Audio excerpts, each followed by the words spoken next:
Non, je suis très reconnaissante. Je remercie beaucoup même Franck Ribot de m'avoir offert cette invitation. J'ai beaucoup de chance d'avoir pu participer à ce tournoi. C'est un tournoi exceptionnel, on ne peut pas rêver mieux. Le parcours est fabuleux, l'organisation est géniale. Pendant quelques jours, on a l'impression d'être sur une autre planète, mais voilà, ça n'a pas, c'est pas venu en ma faveur. Mais je retire aussi des bons moments. Bon, alors effectivement, il y a forcément de la déception à ce moment-là. Qu'est-ce qui va rester d'ici quelques semaines de cette formidable semaine?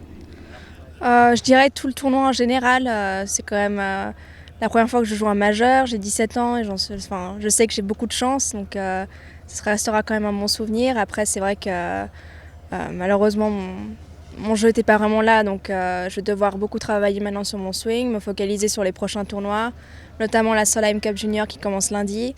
Donc, environnement complètement différent, puis après l'Open de France où j'espère performer comme l'année passée.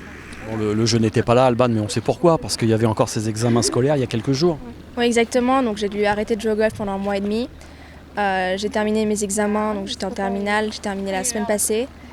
Et c'est vrai que c'était pas facile de replonger directement dans un tournoi comme celui-ci, mais surtout que sur un parcours comme celui-là, un coup raté, ça pardonne pas, et donc on n'a pas le droit à l'erreur. Donc c'est vraiment un test très difficile, et concilier les deux, c'est pas toujours évident. Bon alors, examen scolaire terminé maintenant, et l'avenir, ça va se passer aux États-Unis, dans l'université de Stanford. C'est l'université de Tiger, c'est pas rien. Non, je suis très contente d'avoir pu de pouvoir aller là-bas. C'était l'université de mes rêves.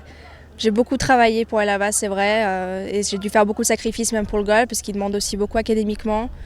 Et donc voilà, maintenant je vais faire une année sabbatique, je pourrai me consacrer plus sur mon golf, faire beaucoup plus de tournois.